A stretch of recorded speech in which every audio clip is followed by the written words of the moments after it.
নমস্কার বন্ধুরা, বই চর্চায় সোমালির একটি নতুন পর্বে আপনাদের সবাইকে স্বাগত জানাচ্ছি। আমি সোমালি। ঠিক এর আগের ভিডিওতেই আমি আপনাদের বলেছিলাম যে বছর আমার বইমেলা যাওয়া হয়নি, কিন্তু বইমেলা যাইনি বলে নতুন বই কিনবো না তা তো হতে পারে না। তাই নিজের বইমেলার উইশ লিস্ট থেকে কিছু বই অর্ডার করে দিয়েছিলাম বৈচিত্র্যতে। সেই প্যাকেটটি এই যে, এই প্যাকেটটি আজকে আপনাদের সামনে আনবক্সিং করব এবং দেখবো ভেতরে কি কি বই অপেক্ষা করছে আমাদের জন্য। তাহলে চলুন আর দেরি না করে চটপট শুরু করে দিই আজকের ভিডিও। বই পড়ে বই নিয়ে কথা বলে যে নির্ভেজাল আনন্দের স্বাদ আমি পাই, সেই আনন্দেরই কিছুটা অংশ আপনাদের সঙ্গে ভাগ করে নেওয়াই বই চর্চায় সোমালি চ্যানেলের একমাত্র উদ্দেশ্য। চলুন প্যাকেটটা খোলা যাক গল্প করতে করতে। তো আমি এবার বৈচিত্র্য থেকে মোট 4টে বই অর্ডার করেছিলাম, যার মধ্যে 3টে এবছর বইমেলাতে প্রকাশিত এবং একটি আগে প্রকাশিত। এর মধ্যে সামাজিক উপন্যাস রয়েছে, থ্রিলার বা রহস্য কাহিনী রয়েছে, রোমান্টিক ধর্মী উপন্যাস রয়েছে। মোট 4টি উপন্যাস। এই যে রিসিট, আপাতত এখানে রাখি।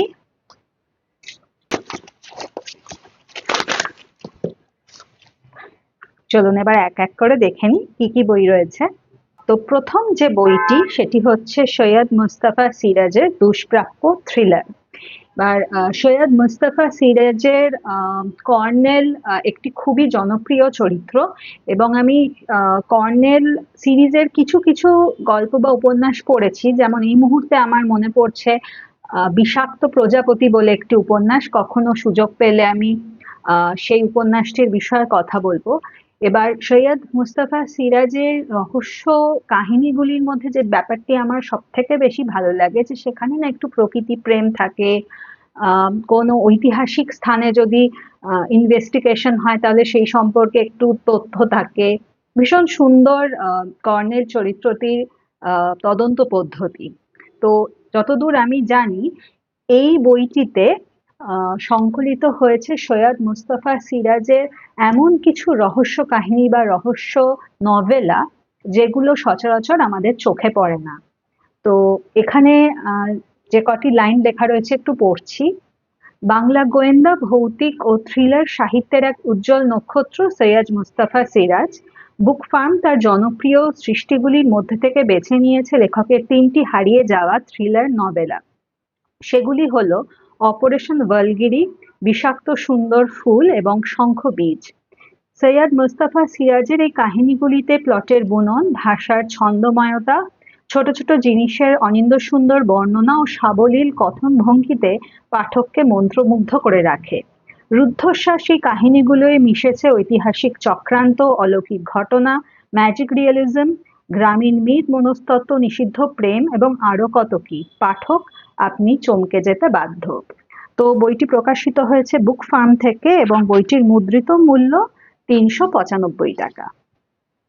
আপাতত বইটি এখানে রাখি। পরবর্তী যে বইটির কথা বলবো সে বইটি আমার ভীষণ পছন্দের একজন লেখকের, অরণ্যঘাতক সৈকত মুখোপাধ্যায়ের লেখা। এবার এই বইটিতে সংকলিত হয়েছে 2টি ক্রাইম থ্রিলার, মৃত্যুর আলো এবং অরণ্যঘাতক।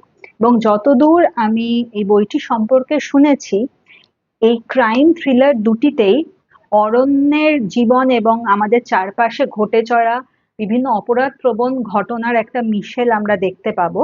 বইটি প্রকাশ পেয়েছে পত্র ভারতী থেকে এবং বইটির মুদ্রিত মূল্য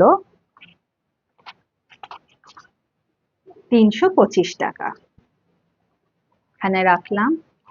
এবার যে বইটি সেটি হচ্ছে আগে প্রকাশিত একটি বই, অর্পিতা সরকারের অনুভবে তুমি।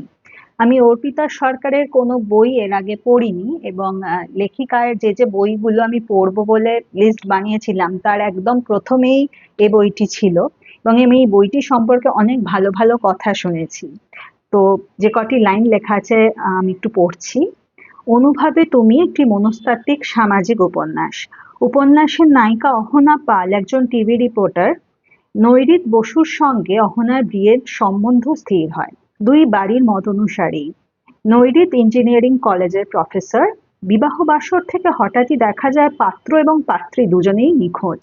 কেন নিখোঁজ হলো দুজন প্রাপ্তবয়স্ক মানুষ যারা স্বেচ্ছায় এই বিবাহে মত দিয়েছিল?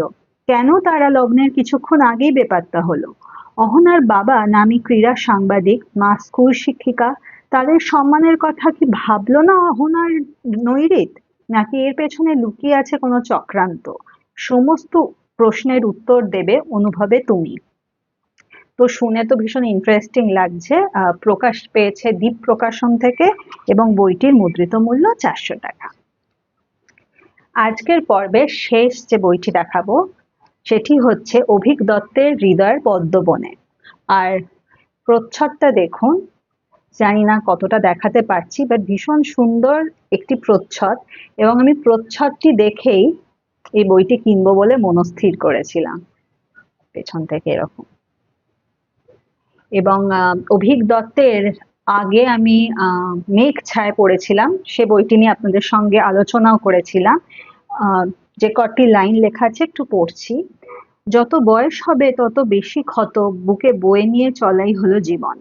আপাত দৃষ্টিতে দেখলে আমাদের জীবনকে ঘিরে রয়েছে অজস্র মানুষের ভিড়। এই ভিড়ের মধ্যে হাঁটতে হাঁটতেও একা বেঁচে থাকার গল্প বলে এই মর্মস্পর্শী উপন্যাস। এখন আমি যে বইটি পড়ছি, দাঁড়ান, হাতের কাছেই আছে বোধহয়, হ্যাঁ, এই যে শীর্ষেন্দু মুখোপাধ্যায়ের গত জন্মের বউ। এই বইটি প্রায় শেষ হয়ে এসেছে। হ্যাঁ, প্রায় শেষ হয়ে এসেছে, আর কয়েক পাতা বাকি। এই বইটি শেষ করেই আমি এই বইটি পড়া শুরু করব। মানে আমি খুবই উৎসাহী এই বইটি তাড়াতাড়ি পড়ে ফেলার জন্য। এবং অবভিয়াসলি পড়লে কেমন লাগলো সেই বিষয়ে তো আপনাদের সঙ্গে আলোচনা করবই। এই ছিল আজকের মিনি বুক হল এবং আমার বইয়ের তাকের নতুন সদস্যদের সঙ্গে আপনাদের আলাপ পরিচয় পর্ব। সামনের পর্বে আবার দেখা হবে, ততদিন ভালো থাকবেন।